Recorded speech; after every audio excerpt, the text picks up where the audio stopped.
I'm Zahir, Kelvin Abdullah, and this is Nightline. The top stories: PM's meeting with APAC US Business Coalition spurs new investment interests in Malaysia. Also, foreign vehicles without vehicle entry permit to be barred from leaving Malaysia. Good morning. US President Donald Trump's recent visit to Kuala Lumpur during the 47th ASEAN Summit has opened up new business opportunities for Malaysia. Prime Minister Datuk Seri Anwar Ibrahim revealed that about 15 major American corporations have expressed interest in expanding their operations or facilitating new investments in the country. He said this following his meeting with the US APAC Business Coalition on Friday, a group representing companies in the pharmaceutical, semiconductor and financial services sectors. Among them are industry giants such as Microsoft, Amazon Web Services, Philip Morris International and JP Morgan Chase. US APAC Business Coalition, syarikat Amerika yang besar yang sama ada nak mengembangkan pelaburan atau dengan beberapa usul untuk memudahkan atau mudah cara dari segi pelaburan Amerika di Malaysia. Anwar was speaking to the Malaysian media at the end of his working visit to South Korea for the APAC Economic Leaders meeting. However, he did not disclose the total investment value of the proposed projects. Meanwhile, the Prime Minister also met with two South Korean companies on Friday. JS Ling Manufacturing and Linas Malaysia will jointly develop a high-powered magnet facility in Pahang worth 600 million ringgit. Additionally, Namhae Chemical Corporation, a major agricultural and chemical firm, has agreed to increase imports of raw materials for chemical fertilizers from Malaysia, valued at 500 million ringgit. Malaysia believes that the advancement of artificial intelligence AI has the potential to alleviate human civilization. However, Anwar stressed that technology must serve humanity and not define it. Afrina Romzi reports from Gyeongju, South Korea. During the second session of the APAC meeting on Saturday, the Prime Minister stated that advancements in technology, including AI, must be pursued without compromising the environment or humanity's moral compass. He cautioned that the world has seen how humanity and justice can be lost amid rapid technological growth. And I believe to remain human, the issues must be addressed and APAC must take the lead. Of course we believe, in Malaysia we believe, we are promoting AI, semiconductor in an aggressive way because technology and the power to elevate civilization. Despite the challenges, he said Malaysia welcomes investment in data centers, digital capacity development, as well as emerging industries that create new job opportunities. The country also supports the use of AI to enrich knowledge, accelerate innovation, and raise the well-being and dignity of society. As technology becomes inseparable in human life, Prime Minister Datuk Seri Anwar Ibrahim reminded APAC economic leaders that the progress must be accompanied by human values, ethics, and also the responsibility towards sustainability. This to ensure that the benefits are truly felt by society. Afrina Romzi with camerawoman Nurliza Muhammad Saleh, TV3, Gyeongju, South Korea. Meanwhile, the Prime Minister expressed his gratitude for the outpouring of congratulatory messages from world leaders, including Chinese President Xi Jinping, following the successful hosting of the 47th ASEAN Summit. Anwar said he also received personal messages of congratulations from leaders of the United Arab Emirates and Mexico, acknowledging Malaysia's effective leadership during the regional gathering. President Xi Jinping yang mengucapkan tahniah setinggi-tingginya kepada kita atas kejayaan ASEAN hampir kesemuanya.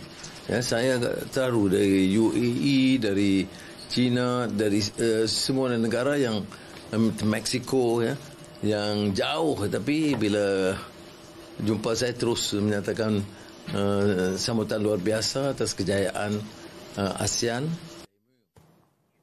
The Prime Minister added that APAC economic leaders were equally impressed with Malaysia's ability to maintain balanced relations between major powers, particularly the United States and China. He said Malaysia's leadership was also credited for helping to foster peace between Thailand and Cambodia. Anwar stressed that the momentum must continue, with Malaysia's trademark subtle diplomacy method serving as the foundation to strengthen bilateral ties and expand cooperation with key trading partners. More than 13 million Malaysians managed to save a total of 800 million ringgit last month through the Budi Madani RON 95 or Budi 95 fuel subsidy initiative. Since its introduction on September 30th, the program has surpassed initial projections with 16.55 million eligible recipients, exceeding the government's earlier estimates of 15 million. According to the Finance Ministry, over 13 million users have made Budi 95 transactions to date, involving 2.66 billion ringgit in total spending for 1.33 billion litres of subsidised RON 95 petrol. On average, private vehicle users consume 98.2 litres of subsidised fuel in October, well below the monthly cap of 300 litres, with only 0.7% of recipients reaching their full quota. To further support gig economy workers, the government has doubled the subsidy limit to 600 litres per month for some 58,000 full-time e-hailing drivers. In addition, more than 23,000 fishermen and registered boat operators without driving licenses, particularly in Sabah and Sarawak, have also benefited from the subsidy.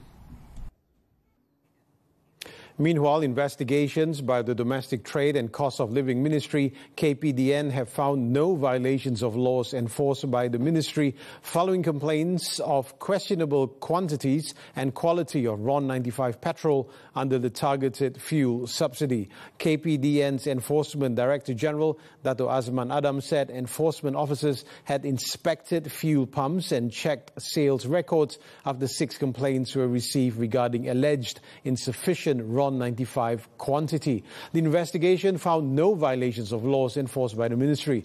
Azman said that while no official complaints have been received concerning fuel quality, the ministry will continue to carry out random checks and fuel sampling to ensure compliance. Azman also warned that stern action will be taken against any party found guilty of offences under the Trade Descriptions Act.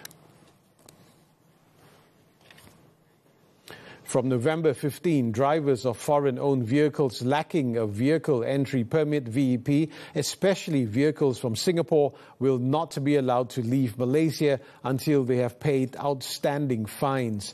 Unlike previously, when enforcement was limited only to private vehicles, the new measure will also target company-owned vehicles, with fines to be imposed on drivers who do not possess a VEP, have an expired one, or are still in the midst of registering for the tag. Road Transport Department Director General Dato' Aidi Fadli Ramli announced the matter following a VEP special enforcement operation at the Sultan Iskandar Building BSI exit. He said that previously, enforcement involved issuing foreign vehicle drivers or owners with summons and warning notices, but the time has now come to implement full-scale enforcement. As such, any Singapore-registered vehicle found without a VEP anywhere in Malaysia will be subject to enforcement action. Di mana pemilik kenderaan asing yang dikenakan tindakan saman perlu menyelesaikan saman sebelum keluar dari Malaysia bagi mengelakkan berlaku masalah di pintu keluar sempadan Malaysia Singapura. Since VEP enforcement began on July 1st, more than 330,000 radio frequency identification RFID tags have been installed on vehicles. During the same period, authorities inspected more than 55,000 vehicles and issued over 4,000 fines to owners without a VEP, totaling 1.2 million ringgit. Close collaboration between the public and private sectors is key to expanding healthcare access for communities in Malaysia's rural and interior regions. Deputy Prime Minister Dato' Sri Fadillah Yusof said initiatives such as digital health services can significantly enhance the quality and reach of healthcare delivery to the people. In Sarawak, efforts to narrow the healthcare gap have taken shape with the launch of 2 mobile digital clinics known as MediRover and MediDoc. The Telehealth and MediRover initiatives, a collaboration between Celcom DG and Unimas Teaching Hospital, were officially launched by the Deputy Prime Minister on Saturday. Also present was Unimas board member and Media Prima Group Chairman Dato' Sri Dr. Syed Hussein Al-Junid. This new innovation aims to make healthcare faster, more inclusive and more efficient. Dan doktor di mana certified boleh dihubungi.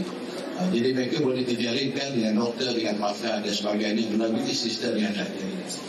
Maknanya kita channel kita dah connected, we can even be connected to the whole world.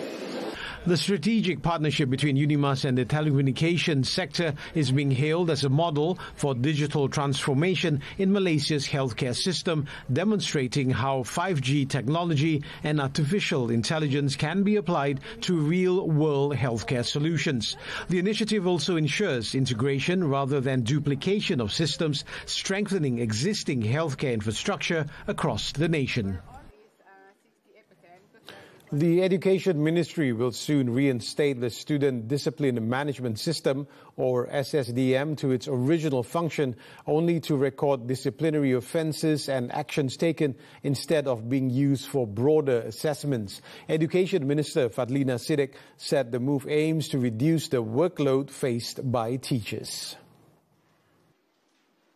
Fadlina said the improved system will allow teachers to focus on their core duties, especially with the implementation of the new primary and secondary school curriculum in 2026 and 2027. The improved system will help schools identify students who genuinely require intervention, be it from the Health Ministry, law enforcement authorities, or other social support agencies. Fadlina stressed that the system should not be turned into a competitive tool or one that adds administrative pressure on teachers, but should instead return to its original purpose of tracking student discipline and behavior. The ministry is expected to finalize the enhancement plan soon to ensure it effectively lightens teachers' administrative burden. The Malaysian Communications and Multimedia Commission, MCMC, has clarified that no 80% local content quota is imposed on private broadcasters in Malaysia. As such, the MCMC said claims made by a former editor-in-chief alleging that Malaysia was required to abolish such a quota under the reciprocal trade agreement with the United States was false and misleading. In a statement, the MCMC explained that individual broadcasting licenses allow broadcasters the freedom to determine their own content as long as it complies with existing guidelines and content regulations. The Commission further noted that broadcasting licenses under the Communications and Multimedia Act do not prohibit the airing of international content during prime time. It said programming decisions are made at the discretion of broadcasters, guided by market demand and in line with content standards currently in place. MCMC added that the government is in the process of developing a national broadcasting policy to ensure the long-term sustainability of Malaysia's broadcasting ecosystem.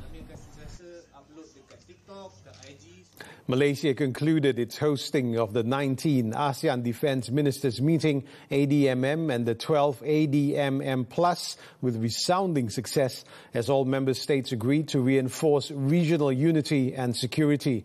A total of 25 new defence initiatives were approved this year, the highest number since the ADMM's establishment, covering maritime security cooperation, cyber defence and disaster preparedness. Defence Minister Dato' Sri Muhammad Khalid Nordin said each member nation reaffirmed its commitment to ensuring that the region remains peaceful, stable and prosperous, anchored by support for the principle of ASEAN centrality as the foundation for maintaining regional stability. ADMM Plus ini bukannya satu platform untuk hanya menteri-menteri pertahanan berjumpa, tetapi merupakan satu platform yang mana perkara-perkara yang serius dan sensitif perlu diutarakan. He stressed that unity is ASEAN's greatest strength in navigating global uncertainties, including emerging security challenges in the cyber and maritime domains. Among the key points discussed were ASEAN's commitment to remain a nuclear weapon-free zone, efforts to assist Timor-Leste in developing its defense capacity, and China's assurance of support for a code of conduct on the South China Sea. Earlier, during the handover ceremony of the ADMM and ADMM Plus championships in Kuala Lumpur, Khalid reaffirmed Malaysia's firm stance on the humanitarian crisis in Gaza and voiced support for the United States' comprehensive plan to end the conflict in line with international law. The meeting also saw the presentation of the Kuala Lumpur Joint Declaration to the ASEAN Secretary-General, underscoring member states' commitment to maintaining peace, freedom of navigation, and the peaceful resolution of disputes in the South China Sea. With these achievements, Malaysia concluded its successful hosting of ADMM and ADMM Plus 2025 by handing over the championship to the Philippines.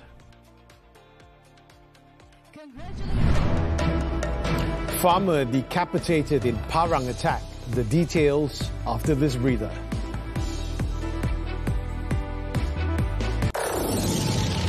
Michelin innovates once more with Michelin acoustic technology, reducing cabin noise by cushioning road vibrations. Michelin, motion for life. Warga Pulau Pinang, anda bertuah kerana Karnival Jom Heboh membawakan larian santai Jom Heboh yang julung kali diadakan. Jom bersama selebriti dan personaliti media prima untuk larian santai 5km yang menyeronokkan. Bukan hanya berlari, ada beg hadiah dan cabutan bertuah menanti anda selain kemeriahan di Karnival Jom Heboh. Ceriakan pagi Ahad bersama larian santai Jom Heboh, Ahad 9 November di Stadium Negeri Pulau Pinang, Batu Kawan. Untuk penyertaan, layari media sosial Jom Heboh Official di Instagram, Facebook dan TikTok. Jom kita lari bersama-sama. Masa bersalin tak ada apa-apa. Bulan kedua lepas bersalin tu, tiba-tiba tak nampak. Pergi balik operate pakai mata, kat emergency tu dia cakap urat mata burst sebab bersalin kan. Saya memang sedih lah. Nak marah pun ada sebab saya tak boleh nak bahagiakan keluarga saya dengan keadaan saya sakit macam ni. Isteri sakit, anak sakit kan. Akak mula sesak nafas. Doktor cek. Doktor confirm mungkin ada masalah bawah pinggang. Memang kita tak minta lah kan nak jadi macam ni, tapi redha kita. Musibah apa orang kata ada. Mungkin ada hikmah di sebaliknya lah kan. Betul, saya kadang marah pada diri saya. Kadang tu saya kadang tak boleh nak kontrol perasaan saya. Akak minta semua yang kenal akak doakan agar akak rezeki sihat, panjang umur, biar anak-anak boleh berdikari. Kita tahu kita sakit ni bila-bila masa Allah akan ambil. Sekarang kan tengah musim hujan dan banjir. Jika anda tidak mampu menyelamatkan masa banjir, carilah bantuan daripada pihak yang pakar dalam kerja menyelamat. Jangan bahayakan diri anda. Fikir sebelum bertindak. Anda mampu menyelamatkan nyawa. Welcome back. A man was found decapitated after allegedly being beheaded by his brother-in-law during a fight in Jelun, Kedah. The headless body of the 45-year-old victim, Nasir Muhammad Nanyan, was discovered by his wife lying in a paddy field about 30 meters from the suspect's house. The incident occurred at around 7 p.m. on Friday night. The victim's head was discovered 1 meter from the body with several slash wounds visible on other parts of his body. Police then located the suspect at his home where he was found hiding in the bedroom. According to police, before his arrest, the suspect, who was still holding the weapon, attempted to attack them. However, police successfully persuaded him to surrender after some 15 minutes.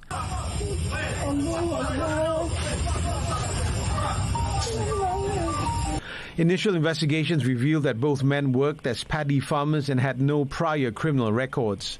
Urine tests also showed the 38-year-old suspect was free from drugs. He has since been remanded for 6 days until Thursday to assist in the investigation. The victim's body was sent to the forensic department of Sultanah Bahia Hospital for a post-mortem examination.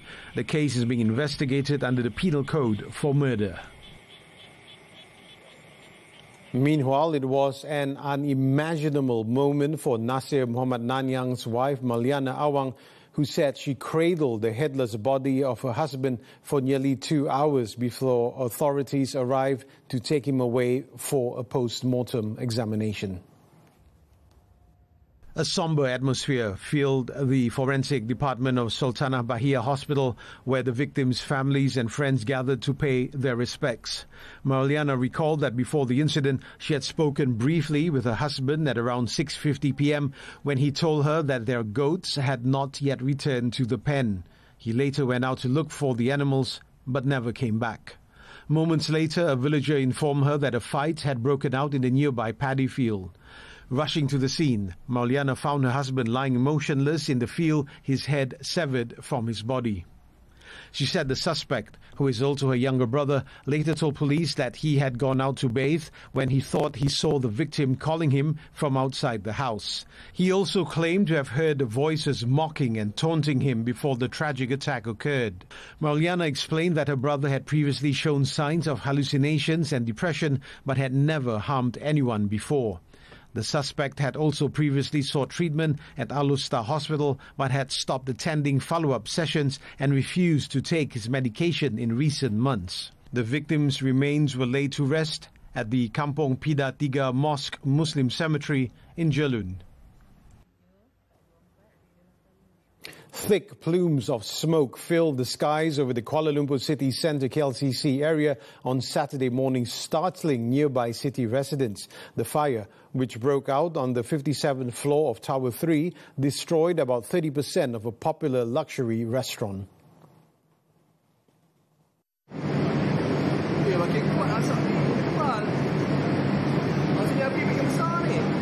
Sentul Fire and Rescue Chief Muhammad Hafizan Hassan said the department received an emergency call at 6:40 a.m. before dispatching 35 firefighters and officers from the Tun Razak and Hang Tuah stations to the scene. Access routes around the tower were then closed for over 5 hours and reopened only after rescue teams confirmed the area was safe. The blaze was fully brought under control at 8:45 a.m. The affected restaurant has since been closed temporarily, pending an investigation by the Fire and Rescue Department's forensic unit. Fortunately, no casualties were reported and the cause of the fire is still under investigation. Temple stampede leaves 10 dead. This and more when Nightline returns.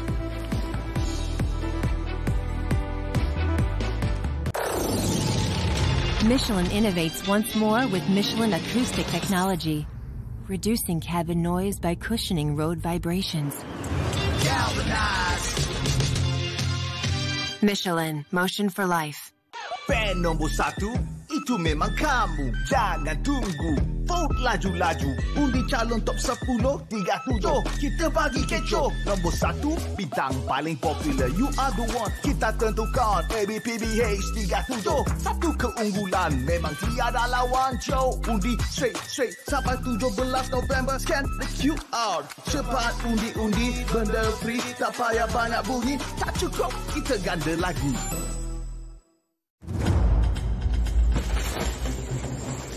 Tanah runtuh yang kedua tu yang ngerilap. Saya tinggal ke rumah, dia tak ikut hanyut pergi arah sungai. Masih bau hanyir, dia punya darah jalan. Tiba-tiba saya terdengar dentuman macam buruh yang amat kuat. Sistem interlock menunjukkan signal gelombang gempa bumi. Setakat ini yang dijangkakan kita boleh sekuat 5.5. Jangan jadi pembuli. Buli mental, buli fizikal merosakkan masa depan anda. Jika anda seorang mangsa buli, jangan takut. Laporkan. Hentikan buli.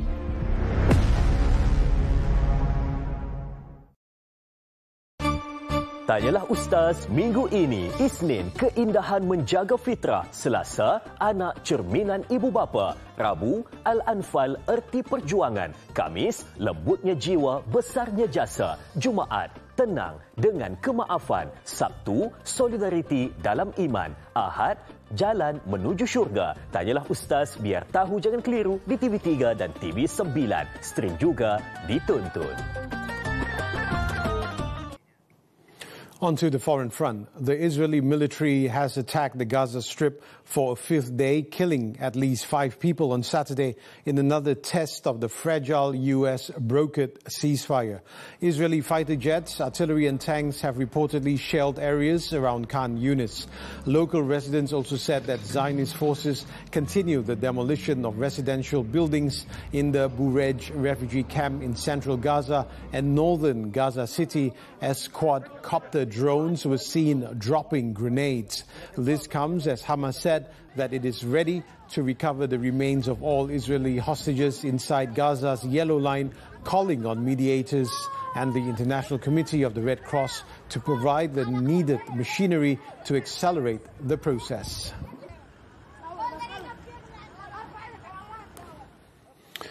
In other news, Canadian Prime Minister Mark Carney said on Saturday he had apologized to U.S. President Donald Trump over an anti-tariff political advertisement and had told Ontario Premier Doug Ford not to run it. Speaking to reporters after attending an Asia-Pacific summit in South Korea, Carney said he privately apologized to Trump during a dinner hosted by South Korea's president on Wednesday. Did you apologize to Donald Trump about Ontario's anti-tariff ad? I did. I did apologize to the president. The president was offended by the act, or by the ad, rather. And it's not something I would have done, which is to put in place that advertisement. And so I apologize to him. Carney also confirmed that he had reviewed the ad with Ford before it aired, but said he had opposed using it. The Ford Commission ad features conservative politician Ford using a clip of Republican icon and former President Ronald Reagan saying that tariffs lead to trade wars and economic disaster. In response, Trump raised tariffs on Canadian goods and suspended trade talks with Canada. At least 10 people were crushed to death after a massive crowd surge at a Hindu temple in southern India's Andhra Pradesh on Wednesday. The stampede occurred at the Venkateswara temple in Kasibuga in Srikakulam district, where a crowd of devotees had gathered. The state minister said around 25,000 devotees crowded into the temple, which can hold only about 2,000 people, leading to the crush. A total of 18 injuries have been reported so far, while 2 critically injured patients have been moved to a tertiary care hospital for treatment. Officials said an inquiry will be conducted into the tragic incident.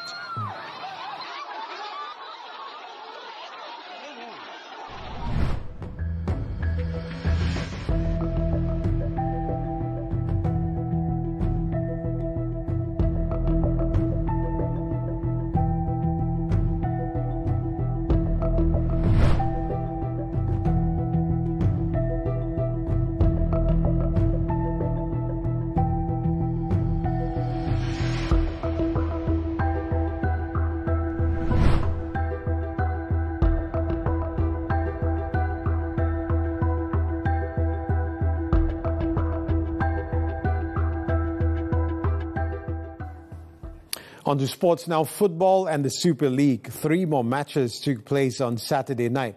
Kuala Lumpur City FC continued their fine run, beating Kelantan the Real Warriors FC 2-1, while Kuching City FC were in scintillating form as they swept aside PDRM FC, winning 5-0. At the Lika Stadium, Sabah's troubles on home soil continued after suffering a 1-2 defeat to Selangor FC.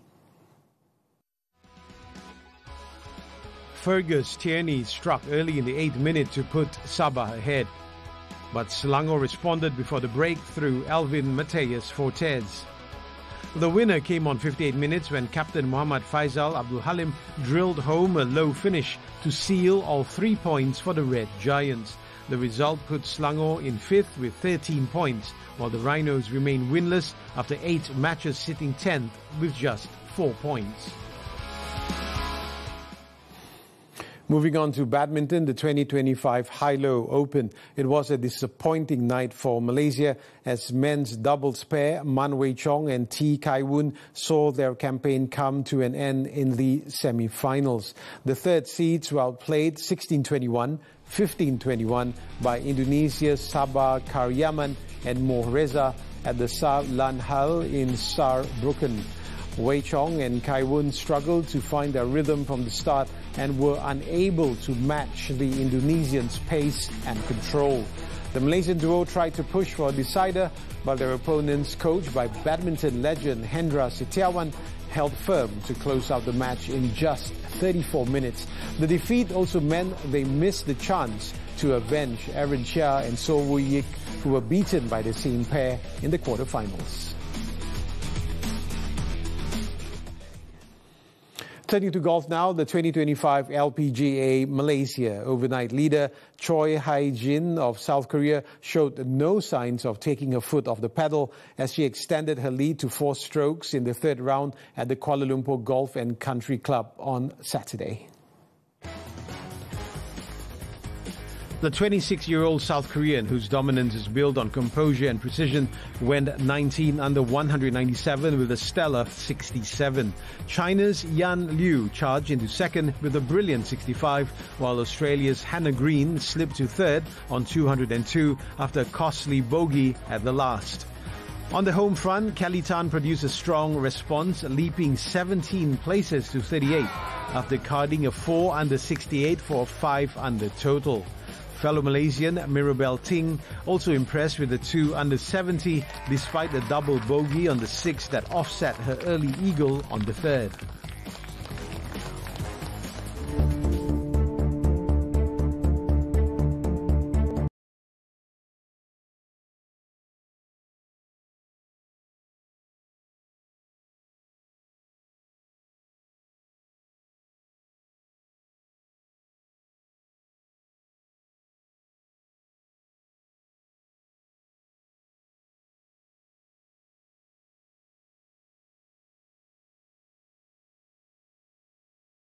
And that concludes Nightline this time around. Before we leave, let's take a look at Iran's Tech Olympics, a 4-day showcase of robot battles and AI challenges highlighting its tech ambitions despite sanctions.